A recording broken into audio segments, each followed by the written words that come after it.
Result ডেটটা কত হতে পারে? অ্যাজ পার লাস্ট অভিযান, যেটার আপডেট আমি তোমাদের দিয়েছিলাম, বলেছিল যে ফেব ফার্স্টের দিকে আর জানুয়ারির লাস্টের দিকে কি করবে, ইন্ডিভিজুয়াল মার্কস যেটা সেটা ডিসক্লোজ করবে অ্যাজ পার পিএসসি। ঠিক আছে, ইন্ডিভিজুয়াল মার্কস যদি ধরো ফেব্রুয়ারির দিকেই ডিসক্লোজ করে, তো মার্চের দিকে বলেছে লিস্ট যেটা ইন্টারভিউ লিস্ট বা রিটেনের যে রেজাল্ট সেটা পাবলিশ করবে। আর এটা হওয়ার সম্ভাবনা চরম আছে, কারণ জানো মোটামুটি এপ্রিলের দিকে লোকসভা ভোটের সম্ভাবনা আছে। ঠিক, লোকসভা ভোট হওয়ার আগে রেজাল্ট পাবলিশের সম্ভাবনা খুবই বেশি, কারণ তোমরা জানোই ভোটের এফেক্ট পড়ে জিনিসে। রেজাল্টটা যদি পাবলিশ করে দেয় এটা পজিটিভ দিক হবে গভর্নমেন্টের, সেই জন্য চেষ্টা করবে মার্চের দিকেই মোটামুটি লিস্টটা বার করে দেওয়া। ঠিক আছে, কোনো অ্যাডভার্স কন্ডিশন না হলে। এখন যে জিনিসটা হলো, ধরো যে তোমরা আগে যে কিছুদিন আগে যেটা এগ্রি ইরিগেশন অ্যাসিস্ট্যান্ট ইঞ্জিনিয়ার একটা রিক্রুটমেন্ট বেরিয়েছিল, সেখানে দেখবে ইন্ডিভিজুয়াল মার্কসটা কিন্তু আগে দেওয়া হয়েছিল, ইন্ডিভিজুয়াল মার্কস।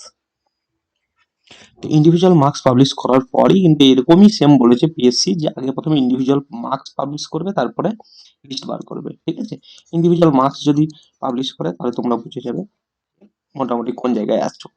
ঠিক, এখন যে জিনিসটা দেখবো যে পিএসসির যে ইন্টারভিউ ডেট কত হতে পারে। যদি মোটামুটি ফেব্রুয়ারির দিকে ইন্ডিভিজুয়াল মার্কস দেয়, মার্চের দিকে যদি রেজাল্ট আউট করে, তাহলে ইন্টারভিউ কখন থেকে শুরু হবে। তার জন্য আমি একটা ভিডিও তোমাদের আগেই বানিয়েছিলাম, go through 2017, so get idea about 2022 PSC JEE। তো ওখানে যেটা বলেছিলাম একবার তোমরা নিজেই দেখে নাও। এখানে দেখো 6 ফেব্রুয়ারি 2029 রেজাল্ট দিয়েছিল। তারপর ঠিক পার্সোনালিটি টেস্টের জন্য শিডিউলও দিয়ে দিয়েছিল। শিডিউল স্টার্ট কত তারিখে হয়েছিল? 20 ফেব্রুয়ারি, মানে মিডলে 14 ডেজ গ্যাপ ছিল, 14 ডেজ গ্যাপ ছিল।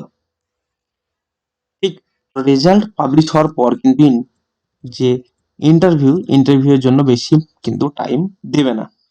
এখন দেখো, যদি ভোট ডিক্লেয়ার হয়, যদি লোকসভা ভোট ডিক্লেয়ার হয়, তাহলে কি ইন্টারভিউ এফেক্ট পড়বে? সেই জিনিসটা বলে দিই। অ্যাজ পার গভর্নমেন্ট একটা অর্ডার আছে, সে অর্ডার অনুযায়ী সেন্ট্রাল ইউপিএসসি আর কি, ইউপিএসসি আর স্টেট পিএসসি কোনো প্রসিডিউরি ভোটের জন্য হ্যাম্পার হওয়ার কথা না ওই অর্ডার অনুযায়ী। সেজন্য কি তোমাদের ইন্টারভিউয়ের যে প্রসিডিউরটা সেটা ভোটের জন্য হ্যাম্পার না হওয়ারই কথা। অ্যাকচুয়ালি কোনো এক্সামও নিতে পারে পিএসসি, স্টেট পিএসসি বা ইউপিএসসি ভোট ডিক্লেয়ার হওয়ার পর নেওয়ার অথরিটি আছে পিএসসি, স্টেট পিএসসি আর সেন্ট্রাল পিএসসি, এটা ইউপিএসসির ক্ষেত্রে। তো পিএসসি চাইলে তোমাদের ভোটের ডিক্লেয়ার হওয়ার পরও কিন্তু ইন্টারভিউ নিতে পারে। জেনারেলি কি ভোট ডিক্লেয়ার পর নিউ কোনো এক্সাম নিতে চায় না, কিন্তু ইন্টারভিউর কোনো ব্যাপার নেই, ইন্টারভিউ চলতে পারে। অ্যাকচুয়ালি পিএসসি চাইলে নতুন এক্সাম ও এই টাইমের মধ্যেই ভোট ডিক্লেয়ার হওয়ার পর, ভোট হওয়ার বা রেজাল্ট হওয়ার মধ্যে নিতে পারে চাইলে, অর্ডার আছে গভর্নমেন্টের পিএসসি আর ইউপিএসসি। ঠিক, তাহলে এখানে বুঝলে যে এটার সঙ্গে তোমাদের রেজাল্ট, ভোটের সঙ্গে তোমাদের রেজাল্ট বা ইন্টারভিউ এর কোনো হ্যাম্পার কিন্তু হবে না। ঠিক, আশা করি বুঝে গেছো। এরপরে যদি কিছু কমেন্ট থাকে ডব্লিউপিএসসি জেইর জন্য, কমেন্ট সেকশন অবশ্যই জানাবে, যদি কোনো ডাউট থাকে ক্লিয়ার করবো। ঠিক, এখন দেখো ফুড এসআই, এখন এটা নিয়ে খুব ট্রেন্ড হচ্ছে, ফুড এসআই 2023। অ্যাকচুয়ালি দেখো ফুড এসআই এক্সাম হওয়ার কথা ছিল জানুয়ারির দিকে, যেটা পিএসসি অভিযান আগে একবার বলেছিল। এখন যেটা রিসেন্ট আপডেট সেটা বলছে এখন মার্চের দিকে এক্সাম হতে পারে, মিড অফ মার্চ। তো এখন ফুড এসআই মোটামুটি 13 to 14 lakh aspirants form fill up করেছে। তো পিএসসির একদিনে এতজন ক্যান্ডিডেটের পরীক্ষা কন্ডাক্ট করার ইচ্ছা নেই বা সেরকম ইনফ্রাস্ট্রাকচারও নেই। তো সেই জন্য পিএসসি কি করবে, মাল্টিপল শিফটে নেওয়ার চিন্তা ভাবনা চলছে, যেটা স্যাটারডে আর সানডে হতে পারে। এই জন্য মিড মার্চ বা মার্চের ফার্স্টের দিকে হলে, মার্চের ফার্স্ট বা মিড মার্চ এক্সাম হতে পারে। আর না হলে জেনারেলি কি স্টেটের কি হয়, স্টেটের যদি অর্ডার দেখা হয় ইউপিএসসি আর পিএসসি, স্টেট অর্ডার অনুযায়ী কিন্তু লোকসভা ভোট বা বিধানসভা কোনো ভোটেই কিন্তু পিএসসির যে রিক্রুটমেন্ট প্রসেস সেটা কিন্তু হ্যাম্পার হওয়ার কথা না। তবুও কি হয়, যখন ভোট ডিক্লেয়ার হয় জেনারেলি পিএসসি কোনো এক্সাম কন্ডাক্ট করায় না ঝামেলার জন্যই, আর নতুন কোনো রিক্রুটমেন্টও বার করে না ওই টাইমের মধ্যে। তো যদি মার্চের, যদি ইন্টারভিউর কথা আলাদা, ইন্টারভিউ কিন্তু কন্ডাক্ট করাতে পারে, হলে মার্চের মধ্যেই হয়ে যাবে, তাহলে একদম ভোটের পরে হওয়ার চান্স আছে। তো মোস্ট প্রবাবলি 90% কেসে কিন্তু এটা হওয়ার চান্স আছে, যেটা অফিসিয়াল নিউজ। সেম জিনিস মিসলেনিয়াস ভোটের আগে হওয়ার সম্ভাবনা খুবই কম। তো মোটামুটি মের দিকে বা মে লাস্ট বা জুনের দিকে হতে পারে এটার রিসেন্ট আপডেট। কারণ ফার্স্টে ফুল এসআই হবে, তারপর মিসলেনিয়াস, দেন ক্লার্কশিপ হওয়ার সম্ভাবনা আছে। তো ক্লার্কশিপ দেখো, সব ক্লার্কশিপ একটা কি করেছে, যখন নেক্সট যেটা ক্লার্কশিপ যেটা করেছিল, এটা নোটিফিকেশনেই কিন্তু টেন্টেটিভ একটা ডেট কিন্তু দেওয়া ছিল, যারা তোমরা ফিল আপ করেছো অলরেডি দেখেছো।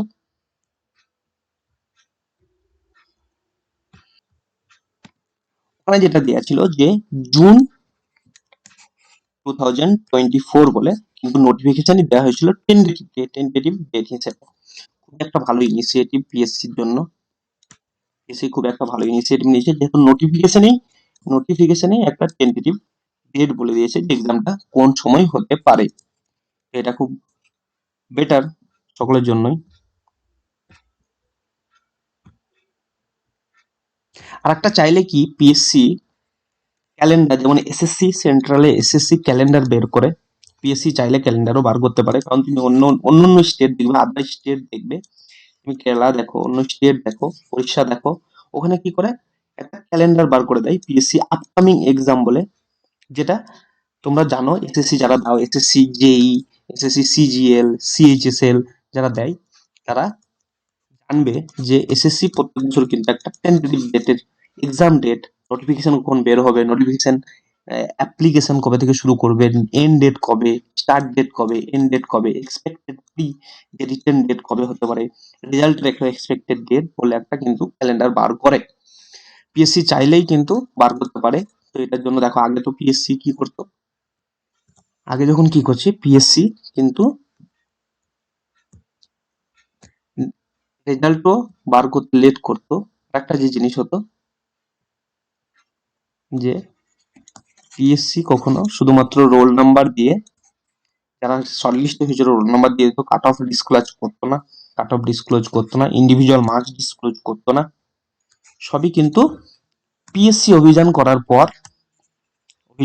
পর সব জিনিস কিন্তু ক্লিয়ার হয়েছে। তো ধীরে ধীরে পিএসসি অভিযান করার, নেক্সট যে পিএসসি অভিযান যদি সকলে যদি রাখে যে ক্যালেন্ডার বার করতে হবে, পাবলিশ করতে হবে, তাহলেও হয়তো নেক্সট আমরা যখন দেখবো নেক্সট ইয়ারে, আপকামিং ইয়ারে পিএসসি হয়তো একটা ক্যালেন্ডারও বার করতে রাজি হতে পারে।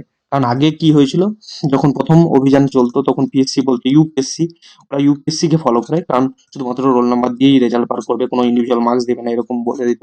কিন্তু এখন এত অভিযান করার পর কিন্তু ইন্ডিভিজুয়াল মার্কস দেয়, কাট অফ দেয়, সবকিছুই কিন্তু ডিসক্লোজ করে। তো চাইলে ওরা ক্যালেন্ডারও কিন্তু ডিসক্লোজ করতে পারে প্রত্যেক বছর, তাহলে কিন্তু সবাই তোমাদের মোটামুটি এক্সপেক্টেড এই বছর কি কি ভ্যাকেন্সি আছে সেটা কিন্তু জানতে পারবে। এটা খুব একটা ভালো ইনিশিয়েটিভ হবে। নেক্সট যদি তোমরা পিএসসি অভিযান করো, এটা রাখতে পারো, খুব একটা ভালো ব্যাপার হবে সবার জন্য। Thank you for watching. ভালো লাগলে লাইক করবে, কমেন্ট করবে, কিছু জানার থাকলে বা কেমন লাগলো বলবে, শেয়ার করবে ফ্রেন্ডদের সঙ্গে, যাতে ইনফরমেশনটা সকলের কাছেই যায়, সাবস্ক্রাইব করবে যাতে চ্যানেলটা গ্রো হয়। Thank you.